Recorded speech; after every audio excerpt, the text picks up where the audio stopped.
नमस्कार, आप देख रहे हैं मिरर मीडिया। मैं हूं अनुपम कुमार और खबरों के दौर में आपका स्वागत। बोकारो के सिटी थाना क्षेत्र स्थित कोऑपरेटिव कॉलोनी में कलिका राय हत्या का खुलासा करते हुए बोकारो पुलिस ने एक महिला रूना देवी को गिरफ्तार किया है, जो मृतक के मकान में किराएदार थी। पूरे मामले पर जानकारी देते हुए डीएसपी आलोक रंजन ने बताया कि मृतक का शव अर्धनग्न अवस्था में खून से लथपथ मिला था और उनके सिर पर किसी भारी वस्तु से वार किया गया था। रूना देवी ने हत्या की बात स्वीकार की है और बताया कि मकान मालिक द्वारा बार बार परेशान किए जाने और छेड़छाड़ के कारण उसने यह कदम उठाया।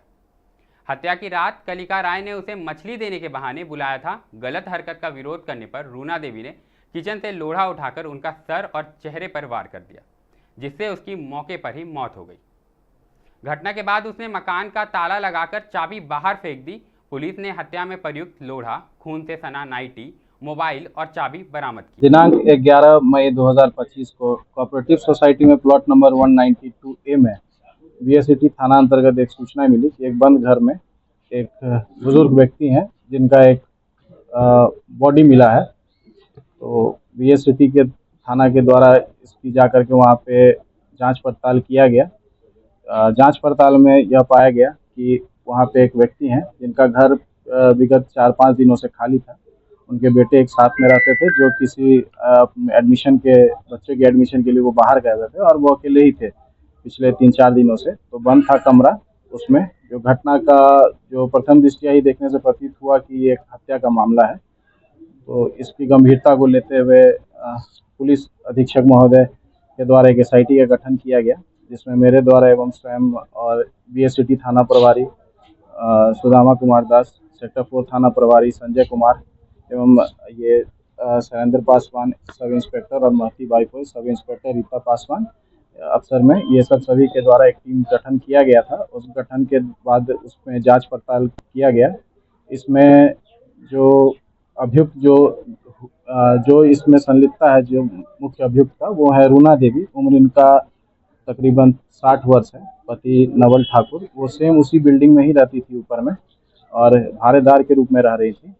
इसमें भाड़ेदार के रूप में और उनका काफ़ी दिनों से भाड़ा का बकाया भी चल रहा था, जिस बकाया को लेकर के बराबर जो मृतक हैं उनके द्वारा उसका मांग किया जाता था। तो असमर्थता जताने पे उनके द्वारा कुछ जैसे कमरे में बुलाते थे एवं छेड़छाड़ का प्रयास करते थे उनके द्वारा। इन्हीं सब बातों से तंग आकर के उनके द्वारा इस प्रकार से गुस्से में जो लोढ़ा जो होता है, जो मसाला पीसने का काम आता है, सिलबट्टा वगैरह जो लोढ़ा होता है, उसी से उनके चेहरे पे मार करके उसको बराबर मतलब हिट किया गया है 3-4 बार, जिससे उनकी मृत्यु वहीं घटना स्थल पे ही हो गई। और जिस रात्रि को घटना हुई थी, एक दिन पहले रात्रि में लगभग 10-11 बजे की घटना है।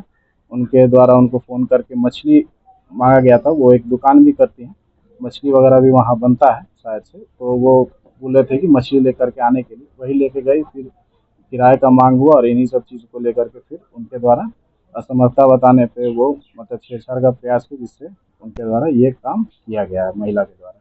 पहले भी मतलब क्या उनका कोई संबंध भी था क्या?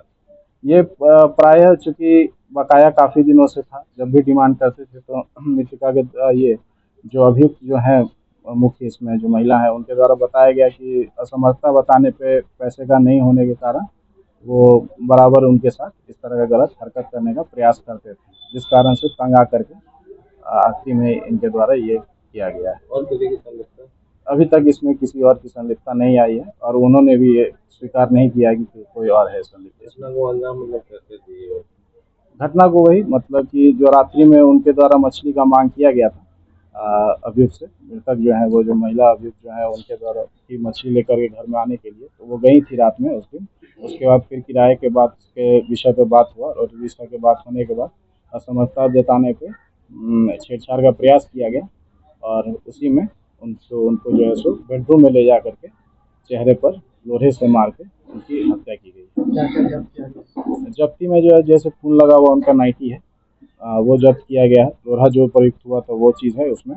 और घटना करने के बाद उनके द्वारा चाबी भी जो है सो घर का उन्हें पता था, क्योंकि महिला ऊपर ही रहती थी, बराबर उनके घर पे आना जाना था, तो उनको ये पता था कि चाबी का जो गुच्छा होता था वो कहाँ रखा हुआ। तो मेन गेट में उन्होंने चाबी मार करके फिर उसे बाउंड्री के बाहर फेंक दिया था, जो उनके कन्फेशन पे ही उसको रिकवर भी किया गया। बता दें कि रविवार को बोकारो के कोऑपरेटिव कॉलोनी स्थित आवास संख्या 192 ए फूलबास मकान में रविवार को एक 85 वर्षीय बुजुर्ग की हत्या का वारदात सामने आया था। मृतक की पहचान कलका राय के रूप में हुई थी। पुलिस को सूचना मिलने के बाद तत्काल मौके पर पहुंचकर शव को कब्जे में लिया गया था और जांच शुरू कर दी गई थी। जांच के क्रम में यह बातें सामने आई थी कि मृतक के सर पर गहरी चोट के निशान थे। मृतक के पुत्र विनय कुमार सिंह की लिखित शिकायत के बाद पुलिस ने जांच शुरू कर दी थी। इसमें डीएसपी आलोक रंजन के नेतृत्व में एसआईटी भी गठन की गई थी, जिसके बाद मामले का खुलासा हुआ है।